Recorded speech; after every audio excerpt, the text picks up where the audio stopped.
આજે આપણે એક સદીઓ જૂની વાર્તાની સફર કરવાના છે. પણ જુઓ, વાર્તા ભલે જૂની હોય, એનો સવાલ આજે પણ એટલો તીક્ષ્ણ છે. સવાલ એ છે કે શું નિષ્ઠાની કોઈ કિંમત હોય છે? શું એને ખરીદી શકાય? ચાલો આ દ્વારપાળની કસોટીમાં ડૂબકી મારીએ અને જવાબ શોધવાની કોશિશ કરીએ. વફાદારીની કિંમત, આ સવાલ છે ને એ ખાલી પૈસાનો નથી, બિલકુલ નથી. આ તો સવાલ છે સન્માનનો, કર્તવ્યનો અને સૌથી ઉપર પોતાના અંતરાત્માનો અવાજ સાંભળવાનો. અને બસ આ જ મોટી દ્વિધા છે જેનો સામનો આપણો દ્વારપાળ કરવાનો છે. તો દ્રશ્ય કંઈક આવું છે. મધરાતનો સમય છે, ચારે બાજુ ઘોર શાંતિ, મહેલના મોટા દરવાજા બંધ છે અને ત્યાં અચાનક એક વ્યક્તિ દેખાય છે. એક તેજસ્વી પણ એટલા જ રહસ્યમય સંન્યાસી. આટલી રાત્રે એ અહીં શું કરતા હશે? એમનો હેતુ શું હોઈ શકે? અને દ્વારપાળ શું કહે છે? પ્રણામ સંત પુરુષ, પણ રાત્રે કોઈને પણ પ્રવેશવાની મંજૂરી નથી. તમે જુઓ કેટલી નમ્રતાથી પણ એટલી જ મક્કમતાથી એ પોતાની ફરજ નિભાવે છે. નિયમ તો નિયમ છે, રાત્રે કોઈ અંદર આવી શકે નહીં. બસ અહીંથી જ શરૂ થાય છે બે મજબૂત વ્યક્તિત્વો વચ્ચેની ટક્કર. હવે શરૂ થાય છે શબ્દોની અસલી કસોટી. કારણ કે આ કોઈ સામાન્ય મુલાકાતી નથી. આ સંન્યાસીના શબ્દો તલવાર જેવા ધારદાર છે. એ સીધા દ્વારપાળની ફરજની દિવાલ પર વાર કરે છે. એમનો પ્રયત્ન છે એની નિષ્ઠાના પાયાને જ હચમચાવી નાખવાનો. તો સંન્યાસી કહે છે, શું મારા જેવા સામાન્ય સંન્યાસીને પણ પાછો વાળવામાં આવશે? જોયું, આ એમનું પહેલું શસ્ત્ર છે, પોતાનો દરજ્જો. એમનું કહેવું એમ છે કે અરે, હું તો એક સંત છું, મારા માટે વળી કેવા નિયમો? મારા માટે તો દરવાજા હંમેશા ખુલ્લા હોવા જોઈએ. હવે સવાલ એ છે કે શું દ્વારપાળ આ દબાણ સામે ઝૂકી જશે? પણ દ્વારપાળનો જવાબ સાંભળ્યો. હું તમને પ્રણામ કરું છું, પણ મારી ફરજ પ્રથમ છે. રાજાનો આદેશ સર્વોપરી છે. વાહ, કેટલો સ્પષ્ટ જવાબ! આદર પૂરેપૂરો જાળવ્યો, પણ પોતાની ફરજ પરથી એક ઇંચ પણ પાછળ ના હટ્યો. એના માટે કોઈ વસ્તુ ભલે ગમે તેટલી મોટી હોય, રાજાનો આદેશ અને પોતાનું કર્તવ્ય એનાથી પણ મોટું છે. તો હવે આ ખાલી એક સામાન્ય વાતચીત નથી રહી, બરાબર? આ તો ઈચ્છા શક્તિનું યુદ્ધ બની ગયું છે. એક બાજુ છે સત્તા અને આધ્યાત્મિકતાનું દબાણ, અને બીજી બાજુ છે કર્તવ્યની અડગ દિવાલ. માહોલમાં તણાવ સતત વધી રહ્યો છે. હવે શું થશે? હવે આવે છે અંતિમ પ્રલોભન. જ્યારે સંન્યાસીને ખબર પડી કે શબ્દો અને દબાણથી કંઈ નહીં વળે, ત્યારે એમણે પોતાનું બ્રહ્માસ્ત્ર વાપર્યું.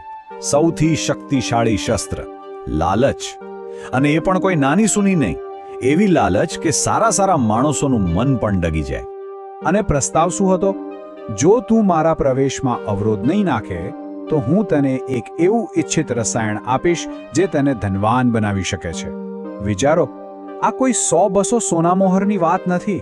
આ તો જાદુઈ રસાયણની ઓફર છે. એક એવી વસ્તુ જેની 7 પેઢીની ગરીબી દૂર કરી શકે, એક જ ક્ષણમાં આખું જીવન બદલી નાખવાનો મોકો. બસ આ છે અસલી કસોટી. ત્રાજવાના એક પલડામાં છે જાદુઈ રસાયણ, અડળક સંપત્તિ અને આરામથી ભરેલું ભવિષ્ય. અને બીજા પલડામાં બસ 3 જ વસ્તુઓ છે: વિશ્વાસ, સન્માન અને પોતાની ફરજ. આમાંથી શું વધારે વજનદાર છે? પસંદગી ખરેખર ખૂબ જ કઠિન છે. અને દ્વારપાળનો જવાબ સાંભળો, અમે લાંચ લેતા નથી. અમે અમારા સ્વામીને વફાદાર છીએ. અમે દ્વારપાળો, બ્રહ્માની આજ્ઞાની પણ રાહ જોતા નથી. શું જવાબ છે? એના અવાજમાં સહેજ પણ ડર કે લાલચ નથી. એકદમ સ્પષ્ટ અને સચોટ. આ ખાલી શબ્દો નથી, આ તો એની નિષ્ઠા અને અખંડિતતાનો સિંહનાદ.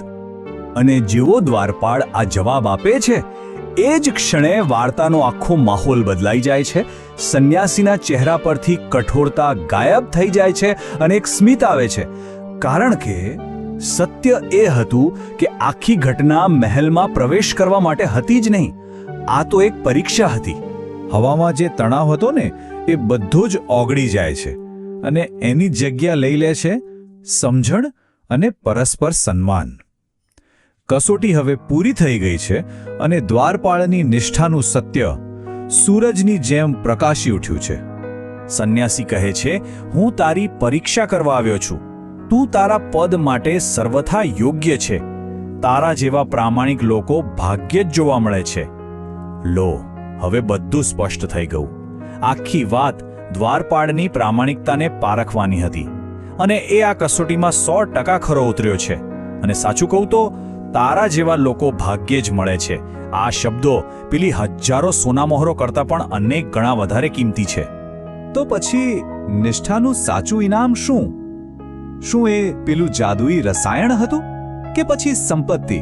ના, બિલકુલ નહીં.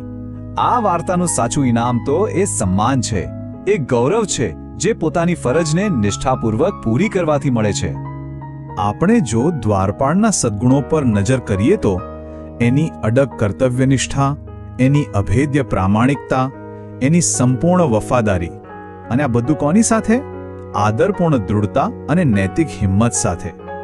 આ ગુણો જ એની અસલી તાકાત હતા. કોઈ પણ લાલચ કે દબાણ સામે ટકી રહેવાની એની હિંમત, એ જ તો એની સાચી સંપત્તિ હતી. તો અંતે આ વાર્તા આપણને શું શીખવે છે? એ જ કે જીવનનો સૌથી મોટો ખજાનો ક્યાંય બહાર નથી, એ તો આપણી અંદર જ છે. આપણી પ્રામાણિકતામાં, આપણી નિષ્ઠામાં અને પોતાની ફરજને પૂરી નિષ્ઠાથી નિભાવવાનો જે સંતોષ મળે છે ને, એનાથી મોટો કોઈ પુરસ્કાર નથી. આ વાર્તા ભલે જૂની હોય, પણ એનો સંદેશો આજે પણ એટલો જ પ્રસ્તુત છે. આજના જમાનામાં જ્યાં કદાચ દરેક પગલે સમાધાનના રસ્તા દેખાતા હોય, ત્યારે આ વાર્તા આપણી સામે એક મોટો સવાલ મૂકીને જાય છે. સવાલ એ છે કે આપણી નિષ્ઠા, આપણી અખંડિતતા એ ખરેખર કોનું રક્ષણ કરી રહી છે? આના પર વિચારવા જેવું છે, ખરું ને?